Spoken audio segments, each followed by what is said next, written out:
मैंने अर्ज़ किया था कि वोट ऑफ नो कॉन्फिडेंस तो आसान है, अगर एक इत्तेफाक हो जाता है कि खान साहब को निकालना है तो 10-12 वोट ही चाहिए एक्स्ट्रा, वो मिल जाएंगे, तो इतनी कोई ऐसी बात नहीं है। उसके लिए अपोजिशन को इत्तेहादियों के पास भी नहीं जाना पड़ेगा, वो जहांगीर तरीन साहब ही आपको 10 मौलाना से मुलाकात भी हो गई और वो भी ज़राए के हवाले से जी। तो इसलिए वोट ऑफ नो कॉन्फिडेंस तो हो जाएगा, मगर आगे जो मसला है कि हुकूमत जो बनानी है उसमें बहुत से सवाल खड़े होते थे ना कि भाई प्राइम मिनिस्टर कौन बनेगा, उसके ऊपर इत्तेफाक होना पड़ेगा ना।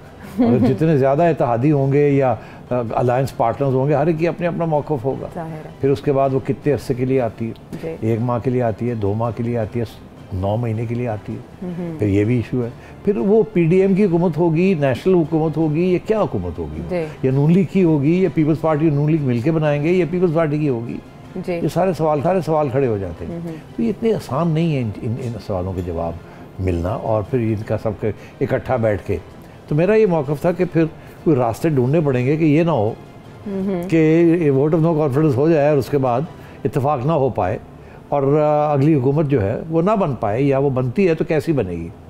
अब शायद खाकान अब्बासी साहब ने आज इशारा एक बड़ा दिलचस्प किया है, उन्होंने कहा कि अगर वो नहीं बनती, अगर वो नहीं बनती तो फिर क्या होगा, फिर यही होगा, कहते हैं कि ना कोई लीडर ऑफ द हाउस होगा और ना कोई लीडर ऑफ द ऑपोजिशन होगा। उसकी वजह कि लीडर ऑफ द हाउस जो है वो तो फारग हो गया होगा, आपने तो एक नया लीडर ऑफ द हाउस बनाना है, उससे पहले आपने इत्तेफाक करना है कि जी कैसा लीडर ऑफ द हाउस, को leader of the house prime minister होता है पार्लियामेंट में, नेशनल असेंबली में। तो अगर लीडर ऑफ द हाउस ही नहीं है, क्योंकि इत्तेफाक नहीं है, किसको वोट ऑफ कॉन्फिडेंस देना है, तो फिर आगे क्या होगा। ठीक है, इसके लिए PTI के अंदर कोई भी शख्सियत हो सकती है? नहीं देखो, होने को तो कोई भी हो सकता है ना, मगर इत्तेफाक होगा तो होगा ना, तो होगा। वोट चाहिए ना, 170-80 वोट चाहिए, तो वो कहाँ से आएंगे, वो इत्तेफाक होगा तो आएंगे ना। जिन लोगों ने वोट ऑफ नो कॉन्फिडेंस किया उन्हीं ने फिर आगे बनाना है ना। तो अगर उनमें इत्तेफाक नहीं है कि किसको बनाना है, कोई कहता है नजम सेठी को बना दो, कोई कहता है आयशा को बना दो, कोई कहता है शान को बना दो, कोई कहता है फरासत को बना दो, फयाज रह गए, उनको भी बनवा दो। फयाज भी, बड़े बड़े लोग हैं यहाँ खड़े, लाइन में खड़े। तो अब बात यह है कि तो शायद खाकर नवासी साहब का फार्मूला बड़ा मज़ेदार है।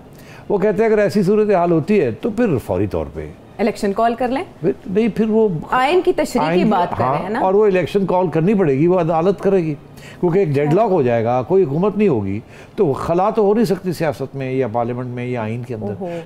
जब खला होती है तो सुप्रीम कोर्ट स्टेप्स इन, तो वो फिर इलेक्शन ऑर्डर कर देंगे और एक केयरटेकर गवर्नमेंट बना देंगे वो, और फिर इलेक्शन हो जाएगी। तो ये हल तो है हर चीज़ का, मगर दिलचस्प बात क्या है, दिलचस्प बात यह है कि नवाज शरीफ साहब तो पहले दिन से यही कह रहे हैं। क्या कह रहे हैं? ताज़ा मैंडेट चाहिए, ताज़ा फ्रेश इलेक्शन। वो कहते हैं जो भी हुकूमत आएगी 10 दिन, 15 दिन, 20 दिन के अंदर अंदर डिसॉल्व करे, ठीक है, और डिसॉल्व करने के बाद इलेक्शन केयरटेकर गवर्नमेंट बने और इलेक्शन हो। अच्छा। अब उनका फॉर्मूला बड़ा इंटरेस्टिंग है। वो कहते हैं एक प्राइम मिनिस्टर को इलेक्ट करें, अच्छा, कोई भी हो जाए, आयशा को हमने बना दिया, उसके बाद आयशा से ही कहा जाए कि अब आपने ये काम करना है, उसके बाद आप डिसॉल्व कर दें, आपका मैंडेट है आपके पास, उसके बाद इलेक्शन हो जाए। ये तो अबूरी वज़ीर आज़म वाला फार्मूला होगा। तो वो फिर जब आप डिसॉल्व करेंगी तो फिर आप हुकूमत में प्राइम मिनिस्टर होंगी, और उस वक्त कोई ना कोई तो लीडर ऑफ द ऑपोजिशन होगा ना, इमरान खान होंगे, और ये उनकी सियासी जमात होगी, उनके साथ मिलकर फिर केयरटेकर गवर्नमेंट बनानी पड़ेगी। तो नवाज शरीफ साहब का तो फार्मूला ये है कि फौरी तौर पर इलेक्शन हो, और अगर इत्तेफाक नहीं होता तो फिर फौरी इलेक्शन हो जाएगी। अच्छा, ये शायद खाका नवाज सब कह रहे हैं। तो मेरा ये ख्याल है, आज आपको इशारा मिल गया है कि जो भी होगा, अगर वोट ऑफ नो कॉन्फिडेंस होता है तो फिर इलेक्शन फौरी ही करानी पड़ेगी, क्योंकि अगर इत्तेफाक नहीं होता तो आइन के मुताबिक करानी पड़ेगी, और अगर इत्तेफाक होता है तो इसी पे इत्तेफाक होगा कि करानी है।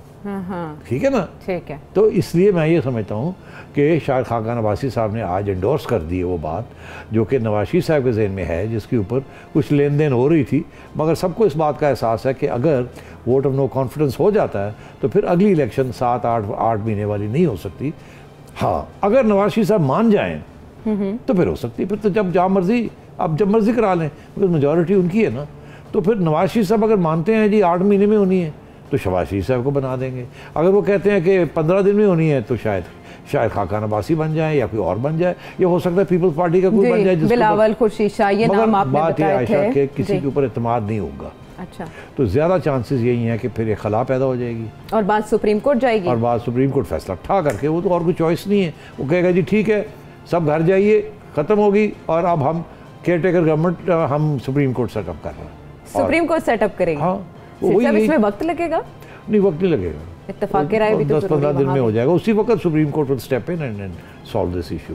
देखिए अगर पार्लियामेंट डेडलॉक हो जाती है और कोई गवर्नमेंट नहीं आती तो ये तो नहीं हो सकता मैं गवर्नमेंट ही कोई नहीं, तो फिर वो कोई रेफरेंस से आएगा, कोई ना कोई पार्लियामेंटेरियन उठ के सुप्रीम कोर्ट के पास जाएगा और कहेगा हमारे यहाँ डेडलॉक हुआ है, गवर्नमेंट कोई नहीं है, तो अब हम क्या करें, तो सुप्रीम कोर्ट कहेगा हम डिसॉल्व करते हैं, अच्छा, आप लोग अगर खुद नहीं कर सकते तो हम कर देते हैं, हाँ, तो करके तो आगे इलेक्शन हो जाएगी। तो अब बात ये है कि ये तो बात तय हो गई, अब रह गई बात कि क्या ये रास्ता इख्तियार करना है या इत्तेफाक के साथ आगे बढ़ना है। इत्तेफाक के साथ अगर आगे बढ़ेंगे तो शायद हम महीना लग जाए, 15 दिन लग जाए, 2 महीने लग जाएं, और इत्तेफाक फिर हो भी जाए कि अभी प्राइम मिनिस्टर किसने बनना है किसने नहीं बनना, ये शायद बातें अभी तक तय नहीं हुई हैं। मगर अगर ये तय नहीं होंगी तो फिर इसका यही मतलब है कि ये शायद खाकान अब्बासी साहब जो रास्ता बता रहे हैं फिर यही रास्ता इख्तियार होगा। तो ये इसलिए इनकी बात पे बड़ा वजन देना चाहिए। YouTube पर गूगली न्यूज देखने के लिए youtube.com की सर्च बार में गूगली न्यूज टीवी टाइप करें। गूगली न्यूज के पेज पर सुर्ख रंग के सब्सक्रिप्शन वाले बटन पर क्लिक करना ना भूलिए। YouTube पेज पर अपलोड होने वाली वीडियोस से बाखबर रहने के लिए बेल आइकन पर क्लिक कीजिए। आपको हर नई वीडियो के बारे में नोटिफिकेशन मौसूल हो जाएगा।